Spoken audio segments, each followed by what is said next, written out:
Boa tarde a todos e obrigada por estarem aqui. Obrigada também à professora Cristina Albuquerque, ao professor David Rodrigues e ao Dr. Laborino Lúcio, mais uma vez por estarem presentes. Eu não vou fazer grandes apresentações porque combinámos isso, não é? Mais importante vai ser aquilo que cada um de nós vai trazer e isso vai ser a melhor apresentação que pode ser feita.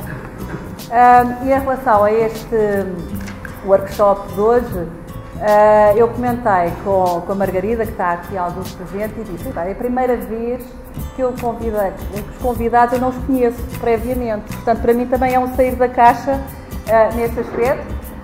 Fiquei muito contente com as pessoas que decidimos escolher, mas não os conhecia pessoalmente.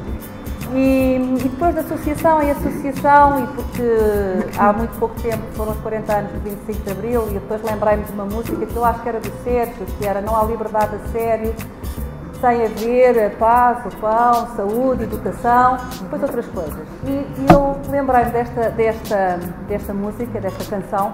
A questão da liberdade é uma questão, de facto, transversal a tudo aquilo que nos acontece, não é? Seja a existência ou a falta dela, seja o modo como nós a usamos.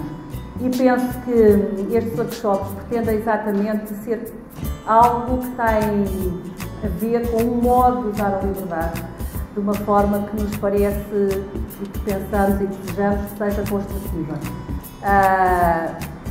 As ideias são fundamentais, é muito importante pensar, é muito importante termos ideias sobre as coisas, mas também tão importante quanto isto é como é que depois nós as materializamos, como é que nós as pomos em prática.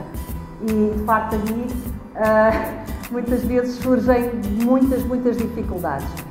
A temática das caixas e da matriz tem exatamente a ver com isto, como é que nós conciliamos diferentes formas de estar, diferentes formas de pensar. Em relação ao tema de hoje, que propositadamente não é a saúde mental e a educação, é a escola, porque nos pareceu que era mesmo importante nós focarmos isto. A escola enquanto sítio, a escola enquanto pessoas, a escola enquanto contextos, a escola enquanto poder, a escola enquanto função e enquanto coerência ou incoerência, não é? Em relação a aqui muita coisa que eu acho que vai aparecer depois no grupo de discussão, porque temos a experiência que nós temos enquanto saúde mental com as escolas das Caldas da Rainha, é uma experiência riquíssima, em que já se está a fazer qualquer coisa, em que eu não sei muito bem qual é a avaliação da escola em relação à prestação da saúde mental, mas da saúde mental em relação à prestação da escola posso dizer que tem sido extraordinária, porque falamos muito de estigma e de prevenção do estigma e, de facto, nós temos neste momento doentes nossos, doentes considerados, nós brincamos e dizemos que são selecionados, aqueles para os quais já não há lugar em muito sítio e que estão a ir à escola, e em que a escola, generosamente, empaticamente E penso que dentro deste espírito, que é um espírito de descoberta, colaborou e se disponibilizou para fazer qualquer coisa que não sabíamos muito bem o que é que ia ser, mas que foi importante para nós, foi um risco, para a escola foi um risco, e nós temos neste momento alguns doentes nossos que fazem as oficinas na escola, em que nós não estamos lá e em que tem sido extraordinário perceber o que é que para pessoas que têm o rótulo de doente mental e tudo aquilo que fazem, vai normalmente com um psi atrás ou com um enfermeiro atrás, poderem ir à escola e poderem estar e poderem ter uma relação com os professores da escola e com os alunos e colaborar, tem sido uma experiência de facto muitíssimo rica e muito surpreendente pela positiva. Portanto, é dentro desse espírito que estamos aqui hoje. Estão cá muitos professores, o que é muito bom, e essencialmente o espaço vai ser de ouvir, mas depois o espaço vai ser de participação. E mais uma vez, obrigada a todos. E agora vamos dar a palavra à professora Cristina Albuquerque, que se vai apresentar ela própria, está bem? Acho que estou apresentada, basta o meu nome. Ok. Bom, muito boa tarde a todas e a todos. Em primeiro lugar, gostaria de felicitar a doutora Paula por esta iniciativa, parece-me extremamente interessante, muito inovadora, muito original. Devo dizer-vos que o título, desde logo, impulsionou a minha reflexão, porque de facto considero que é absolutamente essencial nos dias de hoje pensarmos fora da caixa, fora de um conjunto de caixas que nos obrigam a ser homogéneos, que nos obrigam a perspectivar o futuro da mesma forma, cheio de pensamentos únicos, cheio de formas pré-determinadas de sermos e de agirmos. E só por isso já merece os meus sinceros parabéns por conseguir agregar-vos, por estarem aqui presentes, e muito obrigada por isso. E obviamente que é uma honra para mim poder participar neste debate, refletirmos em conjunto.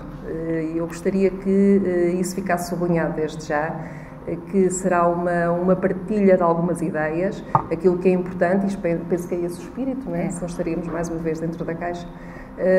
O espírito é mesmo partilhar ideias e receber também os vossos contributos, e eu sair daqui muito mais enriquecida de certeza do que entrei.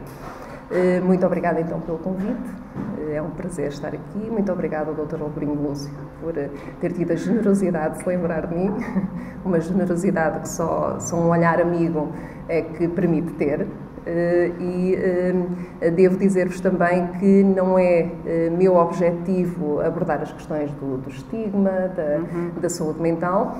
Vou falar essencialmente, ou vou partilhar convosco essencialmente algumas ideias que tenho vindo a maturar e que, até decorrendo da minha profissão, porque eu sou professora da Faculdade de Psicologia e de Ciências da Educação de Coimbra, tenho vindo a aprofundar algumas ideias que, de alguma forma, também me permitem repensar-me a mim própria como docente, repensar aquilo que faço e partilhar com os meus alunos na sala de aula também algumas das questões que aqui venho trazer-vos e venho discutir convosco. Portanto, feita esta introdução, muito obrigada, e é mesmo muito bom estar aqui convosco. E como disse, o tema que agrega estes encontros, estes workshops, pareceu-me muitíssimo interessante, e eu vou centrar-me para iniciar esta reflexão no subtítulo dos encontros, dos números às pessoas. Centrando a ideia da escola cada vez mais sujeita a mecanismos de quantificação, como todos nós sabemos, a mecanismos de homogeneização cada vez mais. A escola sempre foi uma instância de homogeneização, mas está-se a tornar, na minha opinião, cada vez mais standardizada no modo como pensa o ensino, como se pensa a si própria e como procura agregar uma série de princípios que talvez criem alguns paradoxos, e são esses paradoxos que eu gostaria de discutir convosco, baseando-me numa ideia que me parece essencial e que tem a ver com os fins da escola. De que forma é que a escola contribui ou pode contribuir para a construção do ser pessoa? Este é o elemento crucial que eu vou pretender discutir convosco, porque vamos trocar algumas ideias acerca disso. Pode parecer paradoxal falarmos de ser pessoa em relação à escola, porque a escola é constituída por pessoas e é direcionada para pessoas, mas o ser pessoa implica a construção de uma capacidade de pensar criticamente, de nos posicionarmos face aos contextos, de pensar criativamente, de construirmos em liberdade e para a liberdade um saber que se vai fundamentando, que se vai reconstruindo e que vai tendo espaço para crescer. Portanto, o ser pessoa é ser capaz de exercer essa liberdade, ser capaz de sair da caixa e do erro, considerado o erro de sair da caixa, não ser penalizado como tal, mas conseguirmos, a partir daquilo que são os pressupostos da aprendizagem, reconstruir essa mesma lógica do não erro, da aprendizagem constante, da troca, do incentivo, da cooperação e da perspectiva ética. Cada vez mais é necessário que a escola construa a capacidade de pensar, a capacidade de agir de forma cooperativa, de forma a que todos nós e aqueles os alunos com os quais trabalhamos tenham a capacidade de fazer escolhas eticamente fundamentadas.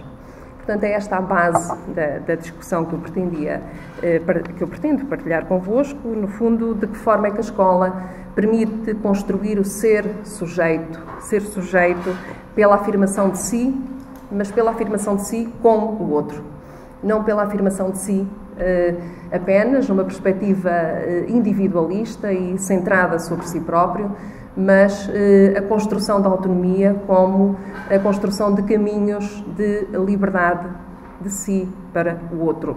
Não autonomia como independência, como isolamento, como destruição de pontes com o outro, como tantas vezes hoje se considera que a autonomia tem por base essa ideia, mas autonomia no sentido de percebermos que todos fazemos parte do mesmo mundo, que todos nos reconstruímos continuamente uns aos outros, que não existimos nós e os outros, nós que somos os integrados e os outros que são os excluídos, nós, os normais, e os outros que têm patologias e que têm deficiências.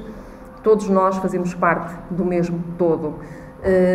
Uma das ideias que eu pretendo discutir convosco é como é que nós passamos esta ideia do todo, nós fazemos parte dessa totalidade, quando a própria escola, os próprios saberes são fragmentados, quando a própria ideia de todo não está presente no modo como nós construímos os nossos saberes e como transmitimos também esses mesmos saberes. Portanto, esta ideia de ser sujeito na base do que pretendo partilhar convosco e a ideia de que só há a verdadeira liberdade, se cultivar então o pensamento crítico, o pensamento criativo e o pensamento implicado nesta ideia do todo e de que não existem omissões, não existem não-ações. Omissões sim, não existem não-ações. Ou seja, a compreensão de que tudo o que fazemos e tudo o que não fazemos tem implicações nos outros e em nós próprios. A questão do pensamento criativo parece-me muito importante. Ele tem sido diluído, tem sido criticado, tem sido ultrapassado em prol por vezes, de uma pseudo-cientificidade. Mas é muito importante que seja recuperado, na minha opinião, porque esta ideia de todo de que estou a falar tem muito a ver também com essa dimensão ética e estética, com essa componente de criatividade também. Estou-me a recordar de uma situação de uma colega, tem um filho numa escola de Coimbra, não adianta dizer qual, mas que está muito bem posicionada nos rankings nacionais, já vou falar um bocadinho sobre esta questão dos rankings, e que numa aula de educação visual lhe foi pedido que desenhasse uma árvore. E foi-lhe pedido também que fosse criativo, desenhem uma árvore e mostrem qual é a vossa percepção do que é uma árvore. e é uma escola que privilegia os bons resultados e, portanto, por isso é que está nos primeiros lugares dos rankings. E a criança em causa desenhou uma árvore vermelha e teve um mau resultado. E a minha colega dirigiu-se à escola e perguntou porquê o mau resultado relativamente à árvore que tinha sido desenhada. E a professora explicou. É que eu chamei o menino, o seu filho, e expliquei que não existem árvores vermelhas. E ele respondeu-me que, mas é assim que eu vejo a árvore. Eu fui criativo. Pois, mas as árvores não são vermelhas, as árvores são verdes e castanhas. Quando eu falei de criatividade, era no desenho da própria árvore, não a transformação da realidade da árvore. E, portanto, esta incapacidade, não sei se será um termo demasiado forte, mas também creio que estes encontros não temos de ser politicamente corretos. Por favor. Mas alguma incapacidade de percebermos que existe uma pluralidade de subjetividades, uma policromia de sentidos naquilo que a escola tem de ser e tem de construir, acaba por diluir de alguma forma aquilo que é também a nossa capacidade para depois dizermos estejam atentos aos vários sentidos que o mundo comporta e aquilo que deve ser o respeito pela pluralidade. A partir do momento em que nós não aceitamos que essa pluralidade se traduza, por exemplo, no desenho de uma árvore, que é algo tão pequeno, mas que pode traduzir tanta coisa. E, portanto, esta é a ideia, uma das primeiras ideias que eu vou aprofundar um pouco mais à frente. Uma outra ideia tem a ver com a transformação da escola. Claro que não entendam nada do que eu estou a transmitir como uma generalização. Não existem generalizações. Existem tendências, existem orientações, existem vários modelos de escola, existem várias escolas, existem vários professores, existem vários alunos. É isso também a policromia de sentidos das várias escolas e das várias formas de ensinar. Mas há uma orientação que eu acho que todos reconhecemos hoje em dia, de que a escola é cada vez mais marcada por um paradigma funcionalista, utilitarista, pragmático, melhor dizendo, de construção de competências. A retórica das competências é hoje muito presente em todos os discursos. Não é o conceito de competência em si mesmo que é criticável, é as competências de que falamos e o modo como as construímos.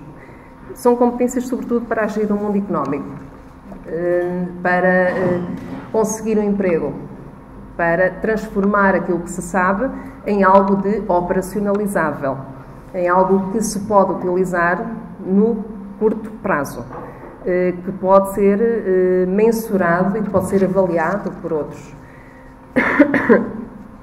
E esta deriva funcionalista ou pragmatista, como eu costumo chamar, acaba por diluir aquilo que são os conhecimentos mais profundos do ser pessoa. Porque o que passa a ser importante é a construção rápida de competências para agir. E agir num determinado contexto. Agir para a empregabilidade. O processo de Bolonha no ensino superior, por exemplo, traduz bem esta ideia, na minha opinião.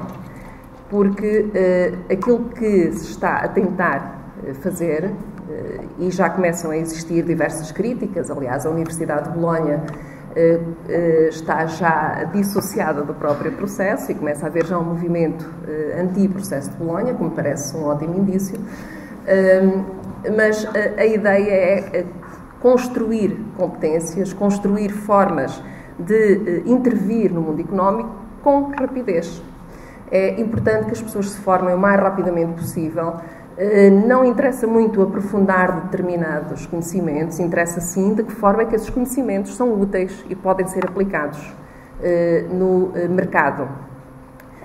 Como eu disse, nada disto se pode generalizar, como é óbvio. É uma tendência, é uma orientação que está subjacente às próprias lógicas de Bolonha tal como está subjacente a ideia de que cabe a cada um de nós construir-se e reconstruir-se nesse processo de aprendizagem. Isto tem um elemento positivo, que é o reconhecimento de que cada um de nós tem um potencial para construir o seu próprio processo de aprendizagem. Isso parece muito importante.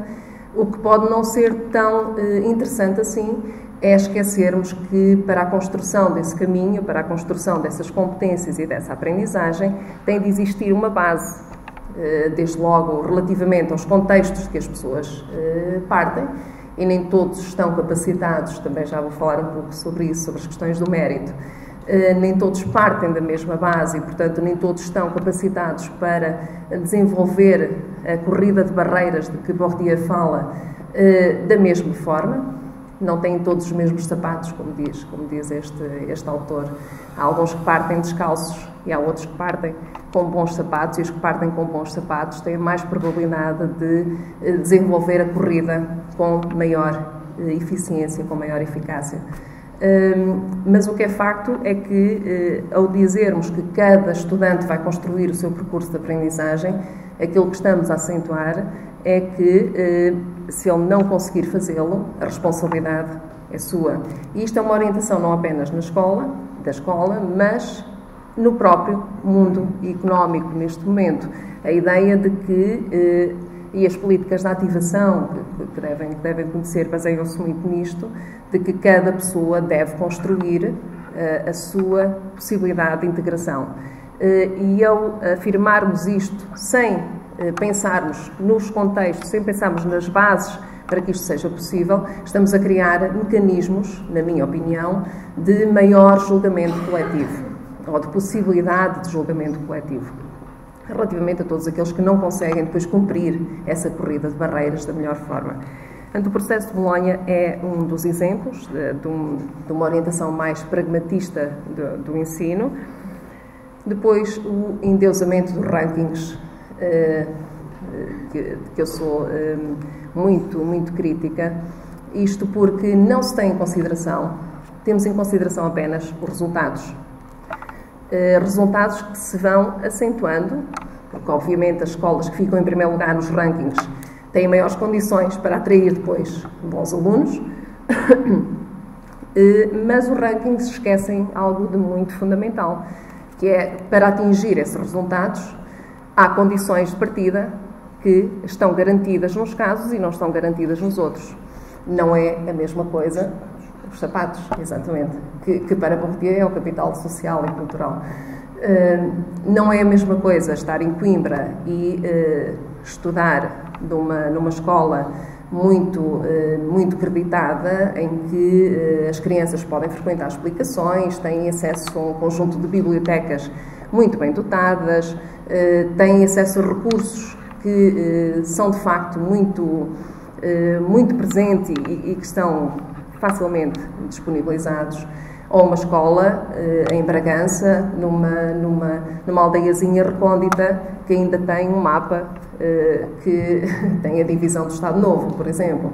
E, portanto, se tivermos isto em consideração, então os rankings têm de ser bem repensados, porque a escola de Bragança, obviamente, vai estar nos últimos lugares desse mesmo ranking, colocando os alunos que a frequentam também com um estigma, com uma marca que decorre do facto de terem frequentado essa escola. E, portanto, este esquecimento do que são as condições de base e uma centração sobre os resultados é um outro aspecto que me parece que denota alguma orientação excessivamente pragmática, excessivamente mercantil daquilo que é a escola. Aliás, vi há pouco uma referência que me pareceu interessante. Estes rankings ancorados na ideia da excelência e de mérito são muito criticados, por exemplo, por uma consultora da administração Bush, e, portanto, está fora de questão colocarmos qualquer crítica mais profunda a este nível, porque é muito visível que a administração Bush defende este tipo de lógica, e esta consultora da administração Bush, Diane Ravitch, explicita na obra de Reign of Error foi publicado em 2013, precisamente os paradoxos e os efeitos perversos desta lógica nos próprios Estados Unidos e o perigo de daqui a pouco se começar a fazer até rankings de pessoas. Eu acho que já se começou de alguma forma a fazer isso, mas é muitíssimo perigoso, na minha opinião. Disto decorre a perspectiva do mérito. A valorização do mérito em si mesma, mais uma vez, tem uma face positiva, que é reconhecer-se o esforço e reconhecer-se a capacidade das pessoas para ultrapassarem, por vezes, condições adversas e tirarem melhores resultados, mas, mais uma vez, se esquecer o contexto, estamos a promover maiores desigualdades, na minha opinião. Porque, desde logo, o mérito como critério de justiça pressupõe, ou tem de pressupor, uma ponderação desse mesmo mérito. No fundo, temos de chegar a um acordo sobre quem é que tem mais mérito e em que condições é que esse mérito pode ser mensurado. Vou contar-vos uma outra situação que ocorreu, inclusive, num estágio que eu acompanhei, em que numa determinada escola dizia-se há este menino que estava a ser acompanhado até pela CPCJ, ele não tem muito sucesso escolar porque ou não faz os trabalhos de casa ou quando os apresentam-os numa folha rasurada, muito mal escritos, em folhas muito sujas e, portanto, ele não coloca grande empenho no modo como faz os trabalhos de casa, não se implica naquilo que é a aprendizagem e, portanto, ele não tem tanto mérito quanto os outros meninos que apresentam o trabalho muito limpinho, muito bem escrito, muito bem formulado. Havendo uma visita à casa dessa criança, verificou-se que, quando ela saía da escola, tinha uma série de tarefas, uma série de trabalhos para fazer, que a casa não tinha sequer uma mesa onde ele pudesse fazer os trabalhos de casa, que não havia luz e, portanto, se formos a ponderar o mérito, se calhar o facto de fazer os trabalhos de casa, mesmo com estas condições, é mais meritório do que fazer trabalhos de casa muito limpinhos e muito certinhos, porque as condições são absolutamente diferenciadas. E, por vezes, nós criamos mecanismos de desigualdade, tendo por base um critério que até, se não pensarmos muito profundamente, nos parece absolutamente legítimo, que é o critério do mérito, quando, na verdade, aquilo que temos de ponderar é a substância daquilo que é a vida das pessoas e aquilo que a escola tem de ter em consideração são as condições de vida também de cada criança, o modo como a escola tem de potenciar aquilo que são os seus interesses, aquilo que são as suas capacidades, não esquecendo que a escola não é um reduto fechado em si própria e que a criança não é apenas um estudante, não é apenas um aluno, que não se reduz àquele espaço e que a escola não é uma instância separada de tudo o resto e tem de compreender as ligações com o contexto social, com o contexto familiar e criar condições, criar mecanismos para que essa articulação exista. Tudo isto que eu tenho estado a dizer-vos pressupõe, então, na minha opinião, um certo pragmatismo e um esvaziamento de finalidades essenciais da escola, na minha opinião, já vou explorar um bocadinho mais, e que tem como consequências aspectos que me parecem muito gravosos e muito importantes de serem destacados. Em primeiro lugar, a invisibilidade ou o não reconhecimento daqueles que são improdutivos. Eu coloco improdutivos entre aspas, ou seja, de todos aqueles que não têm um papel efetivo no mercado de trabalho. E não tem de ser apenas porque não têm as oportunidades para o ter. Acho que o desemprego hoje e a desintegração hoje são aspectos tão evidentes que não podemos, de facto, deixar de refletir sobre eles. Mas também refiro-me a todos aqueles que optam, por exemplo, por ser artistas. Numa lógica absurda, poderíamos pensar que eles não têm razão de existir, porque se só são valorizados aqueles que são produtivos, aqueles que têm um enquadramento no mercado de trabalho, aqueles que, de facto, têm um contributo efetivo para a produção de bens materiais, então as artes passam a ser desvalorizadas, também as pessoas que têm deficiências passam a ser desvalorizadas porque não são úteis. E, portanto, se não são úteis, não é preciso muito investimento nessas pessoas. Também começam a existir discursos contra os idosos, não é? Eu coloco contra também, entre aspas, porque também não são produtivos e parecem ser os culpados da crise do Estado de Providência, das políticas sociais atuais. Eu disse que ia ser politicamente incorreto. Mas isto tudo parte de uma mesma ideia, que é o que é que nós consideramos ser o fim da escola, a finalidade da escola. Uma outra consequência tem a ver com alguma imaturidade política e crítica, e quando eu falo aqui de imaturidade política, não tem a ver com a militância política. Isso é uma concepção muito limitada daquilo que é a política. A política, no seu sentido mais profundo, mais original, tem a ver com a capacidade de argumentar, com a capacidade de nos posicionarmos, com a capacidade de trocar argumentos e tomar em liberdade determinadas decisões. E cada vez mais existe alguma imaturidade a este nível. Numa sociedade, parece muito uma sociedade que eu chamo SMS, muito rápida, muito delimitada naquilo que é o pensamento circunstancial no momento e, portanto, faltando algum enquadramento argumentativo sobre o que é que queremos, porque é que queremos e de que forma é que queremos. Uma outra consequência pode ser a compreensão incorreta daquilo que se considera ser o relativismo.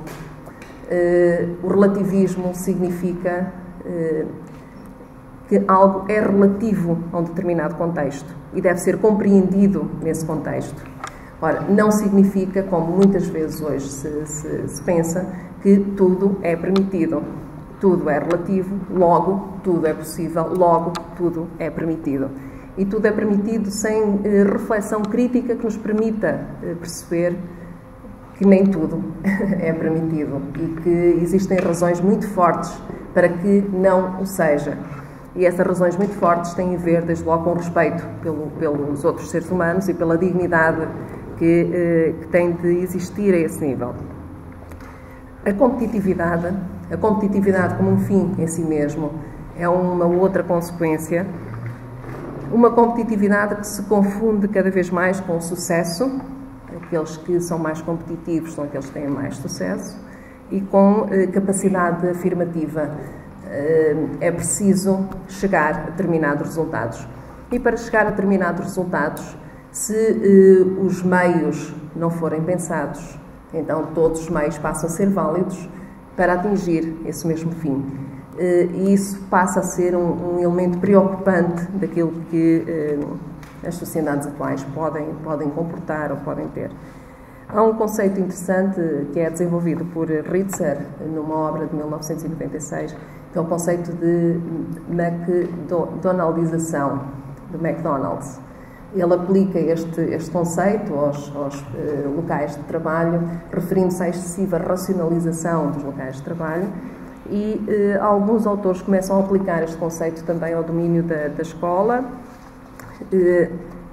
até pelas perspectivas de quantificação e de avaliação a que a própria escola vai estando sujeita, e como se a escola começasse a transformar-se numa linha de montagem em que existem vários momentos de avaliação e de quantificação daquilo que se faz, e alguma perda de reflexão sobre como é que se faz e sobre os processos para atingir determinados fins. Gadotti fala sobre isso, ele diz o seguinte: esse é um dos atrasos da nossa civilização. Avançamos muito no plano das tecnologias e pouco no que se refere ao governo do humano. Fim de citação. Portanto, começamos a perder esta lógica do humano, daquilo que verdadeiramente está na base daquilo que nós somos como sociedade e daquilo que temos de preservar no presente e no futuro. Então, feita esta introdução longa, o que me preocupa não são tanto os meios, tem-se centrado muito a discussão sobre a educação e sobre a escola nos meios, são muito mais os fins. Uma abordagem que nos permita refletir sobre quais são os fins que devem nortear a escola, o que é que está na base do ato educativo, o que é que nós pretendemos concretizar, quais são as finalidades que estão subjacentes. E claro que esta é uma discussão extremamente complexa, uma discussão política, desde logo, uma discussão ideológica que nos remete para a escola que queremos ter e de que forma é que e o que é que a escola precisa de aprender para poder ensinar. Como sabem, a preocupação com as finalidades da escola tem vindo a ser discutida em alguns documentos. Por exemplo, posso salientar o relatório Jacques Delors de 2010, chama-se A Educação Tesouro a Descobrir, pela Comissão Internacional sobre a Educação para o Século XXI, mas o debate é de tal forma complexo e de tal forma nos remete para respostas diferenciadas que ele fica sempre muito pela rama e exige necessariamente mais do que uma posição de comissões ou do Parlamento, ou seja de que instância for governativa, exige muito mais um posicionamento das bases, do contexto mais micro, dos professores, da comunidade educativa no seu conjunto, dos alunos e da comunidade em que as escolas se enquadram. Cabe a cada contexto educativo, na minha opinião, definir de uma forma concreta o que quer concretizar e como é que quer concretizar. É certo que estamos espartilhados, estamos muito aprisionados a um conjunto de princípios pré-definidos e muito pressionantes, mas o modo de concretizar esses princípios ainda é um reduto de alguma liberdade. Ainda podemos pensar sobre como é que podemos passar a mensagem, como é que podemos educar para o humano.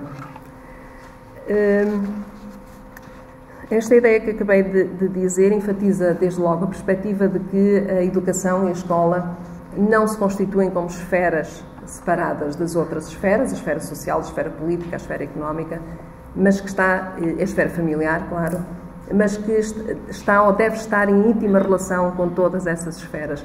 Um dos principais problemas da modernidade foi precisamente separar os vários domínios, considerando que o económico está de um lado, o social está do outro, o individual está de um lado, o coletivo está do outro. Isso explica uma série de problemas que nós hoje vivenciamos, nomeadamente no que diz respeito à não preservação ambiental, na medida em que o que está na economia fica na economia e, portanto, não se pensou sobre as consequências de determinadas opções que foram feitas no domínio económico e que hoje vemos têm impactos brutais na forma como nós vivemos, das sociedades que temos e no ambiente que temos, com efeitos que já não são recuperáveis. Também aqui a escola tem de ser pensada para além de si própria. Há muitos dos problemas da escola, se não a totalidade, não estão subjacentes à escola, estão para além da escola. A escola é um dos elementos, é um dos sujeitos importantes na reconstrução de si própria, mas não pode assumir a responsabilidade total, não lhe cabe a si só a transformação. Até porque, como disse há pouco, há um conjunto de contextos, de condições de partida que ultrapassam muito a escola e que são estruturais e que têm de ser pensados nessa dimensão estrutural também. Voltando à questão dos fins, será que transmitir conteúdos é a grande finalidade da escola? E que tipo de conteúdos? O que é preciso saber hoje? Mais do que o que é preciso saber, o que é essencial saber? e porquê que é essencial saber. O que é que o professor pode ensinar que os alunos não possam aprender de uma forma quase imediata na internet, por exemplo? O surgimento das novas tecnologias coloca desafios muito interessantes e muito profundos ao ato de ensinar. A ideia de que tudo está disponível e que toda a informação está ali no momento a ser consultada e que toda a informação está constantemente em transformação, dando a ideia de que o saber é demasiado efêmero para poder ser transmitido. Coloca questões muito novas àquilo que é o ato educativo. Como já disse, o que é que a escola precisa então de aprender para poder ensinar? Há uma obra que eu considero fundamental, que é de Jean-Jacques Rousseau, já bastante antiga, e portanto algumas das críticas que podemos fazer a essa obra têm de ser vistas nessa perspectiva histórica, obviamente, de séculos de distância, mas o que é facto é que a obra Emílio, ou da Educação, veio colocar em evidência um aspecto muito importante, que é a valorização do homem e das suas especificidades psicológicas no âmbito da educação moderna. E ajuda-nos, de alguma forma, a discutir aquela ideia do que é a escola como instância de educação para o ser humano. Rousseau valoriza o homem real, o homem concreto, empírico, circunstancial. E é nesse diálogo com o real que define o estatuto, que define a importância da ação educativa. Ele diz que se trata de uma instância de construção das identidades, tanto individuais como coletivas, com o intuito de proporcionar felicidade à espécie humana, ou seja, o bem-estar geral do homem. Ele diz que aquilo que almeja é a formação do homem. Há uma passagem da obra que diz, relativamente a Emílio: saindo das minhas mãos, ele não será, concordo, nem magistrado, nem soldado, nem padre, será primeiramente um homem.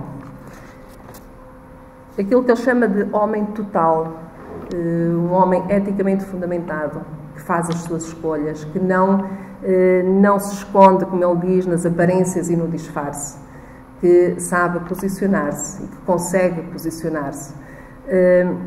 Mas um homem total que é a junção deste homem autêntico com o cidadão, com alguém que também tem a capacidade de se posicionar social e politicamente, de pensar os seus contextos, de ir para além das evidências, ir para além do óbvio, de tentar reconstruir, em função daquilo que considera ser justo, o mundo em que vive. Tendo por base esta ideia da escola como instância de formação humana e de cidadania, pretendo partilhar convosco dois dos paradoxos que, na minha opinião, podem colocar em causa este objetivo na escola, tal como atualmente é pensada. Em primeiro lugar, a perda da noção de todo. Aprender, na minha opinião, e é somente isto que estou a partilhar convosco, como eu disse, era um diálogo, não estou a assumir. Aprender não pode ser sinónimo de isolar e de espartilhar. Temos de pensar de que forma é que o conhecimento se encontra com a vida, de que forma é que aquilo que a escola ensina nos permite construir aquele bem-estar humano de que Rousseau fala. Como pensar o todo, no entanto, numa escola com saberes fragmentados, espartilhados. Nós hoje temos um conjunto de conhecimentos que parecem existir por si mesmos. É preciso fazer o exame de matemática e passar a matemática. É preciso fazer português, inglês, história, de uma forma quebrada, espartilhada. Quando aquilo que precisamos é de perceber como é que a história nos ajuda a compreender o mundo em que vivemos, como é que podemos posicionar-nos face a esse mundo utilizando conhecimentos de outras disciplinas, como é que a filosofia se articula com a história, como é que a filosofia se articula com a literatura, como é que a literatura nos ajuda a compreender de uma forma mais profunda tudo aquilo que são os sentimentos humanos e aquilo que hoje nos agrega. No fundo, percebermos que a construção de um pensamento complexo exige necessariamente que as várias ciências, as várias áreas se cruzem no sentido de que a compreensão da vida possa ser tão complexa como a própria vida é. E que a própria escola saia da caixa e olhe a vida tal como ela é. Que permita ver, ouvir, relacionar, sentir de uma forma concreta. Talvez não ouvir, acho que utilizei o conceito incorreto. É escutar, porque ouvir é um ato biológico. Agora, escutar é algo mais profundo. É escutar com todos os sentidos. É estar plenamente implicado na realidade e naquilo que ela pode dar-nos, aquilo que ela pode propiciar-nos em termos de reconstrução total daquilo que somos. No fundo, este é o pensamento complexo. Edgar Morin e outros autores, como saberão, têm-se pronunciado sobre isto e sobre a necessidade de nós ultrapassarmos um conhecimento excessivamente especializado, excessivamente centrado em determinados pormenores, em determinadas circunstâncias, em prol de um conhecimento mais global, mais holístico, que nos ajude a construir as matrizes necessárias para um mundo diferente. Isto também passa pela ideia de que todos nós, como educadores, porque todos nós somos educadores, e essa é uma ideia que me parece muito essencial, não são apenas os professores, não são apenas os pais, todos nós, em todos os contextos, somos educadores e, portanto, todos nós temos a obrigação, desde logo ética, de estimular a aprendizagem, de estimular a curiosidade, de construir uma perspectiva de mim e do outro que não seja excludente, mas que seja integradora. Construir uma perspectiva de pluralismo que não seja um mero monólogo, como muitas vezes acontece, que é eu como adaptado, eu como maioria consigo ver o mundo de uma determinada forma e, portanto, eu disponibilizo-me a dialogar com as minorias, com aqueles que são diferentes, com aqueles que não estão integrados. Isso não é diálogo, isso é um monólogo, porque eu não estou aberto à possibilidade de aprender também com o outro lado. E, portanto, uma escola verdadeiramente ética e integradora, na minha opinião, é aquela que propicia o diálogo na sua forma mais profunda, dentro de si própria, com as suas próprias contradições, com as suas próprias diferenças, não se posicionando de modo autista, ainda que passando a pseudo-mensagem de que está interessada em criar conexões, mas que potencie verdadeiramente essa aprendizagem múltipla, esse diálogo cruzado com aqueles que pensam de forma diferente, com aqueles que nós nos habituámos a ver como diferentes. O segundo paradoxo, que decorre desta ideia que acabei de transmitir, está relacionado com o facto de pensarmos que a escola não é um lugar de afetividade. Durante muito tempo, e hoje sobretudo, diz-se a afetividade pertence à família. É aquela ideia de que tudo está engavetado e que tudo está nos devidos sítios, separadas umas coisas das outras. A escola é um lugar de afetividade, na minha opinião. Tem de ser necessariamente um lugar de afetividade. Até porque, se pensarmos o que é que significa a palavra afeto, se formos às raízes etimológicas do termo, significa produzir impressão. Deriva de um termo, de um conjunto de conceitos latinos. Eu não sei latim, portanto eu vou-me abster de ler as palavras, ou pelo menos vou lê-las mal. É afficere e affectum, que significa produzir impressão. E o que é isto de produzir impressão? É tocar, comover o espírito e, por extensão, unir, fixar, Afetividade é onde o sujeito se fixa, onde o sujeito se liga. E por isso temos de questionar a neutralidade. Aliás, a neutralidade vem sendo colocada em causa até nas ciências exatas, como sabem, né? Desde a física quântica e do princípio da incerteza de Heisenberg, é bem difícil defender a neutralidade, porque a partir mesmo das ciências exatas, as variáveis que estamos a analisar já as estamos a influenciar pelo facto de elas terem sido selecionadas por nós.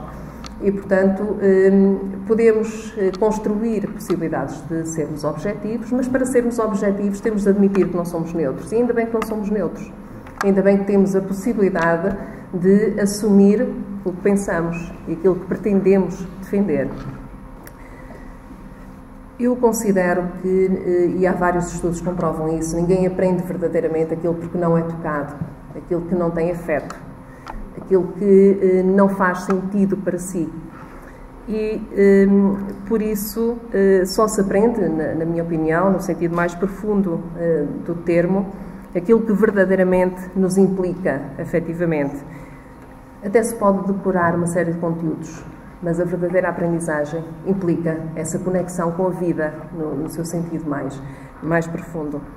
Há uma passagem que eu gosto, que é de Rubén Carvalho, na obra A Alegria de Ensinar, uma obra de 1994. Ele diz o seguinte: a semente do pensamento é o sonho. Por isso, os educadores, antes de serem especialistas em ferramentas do saber, deveriam ser especialistas em amor, intérpretes de sonhos. Porque este é o reduto, na minha opinião, para que cada um de nós se sinta implicado, se sinta afetado por aquilo que aprende, por aquilo que a escola pode propiciar. E quando se fala aqui, obviamente, em amor e em sentir-se afetado, significa que eu consigo olhar os outros e consigo compreender as desigualdades, consigo olhar aquele que está ao meu lado como uma pessoa total e não apenas como alguém reduzido a um determinado problema, a uma determinada circunstância. Uma vez fui surpreendida com uma declaração de um estudante, por acaso de psicologia, mas podia ser de uma outra área qualquer, dizendo-me o seguinte, ou perguntando-me o seguinte: a professora acha mesmo que um mendigo faz parte da sociedade?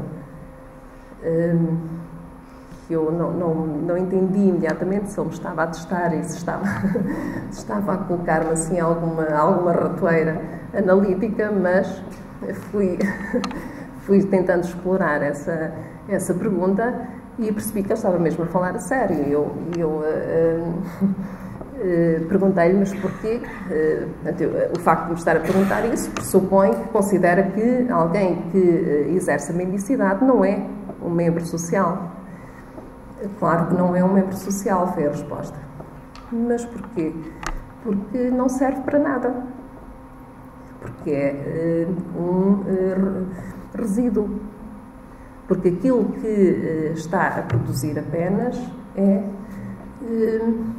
eu vou utilizar um termo duro, mas foi o que foi utilizado. É lixo social.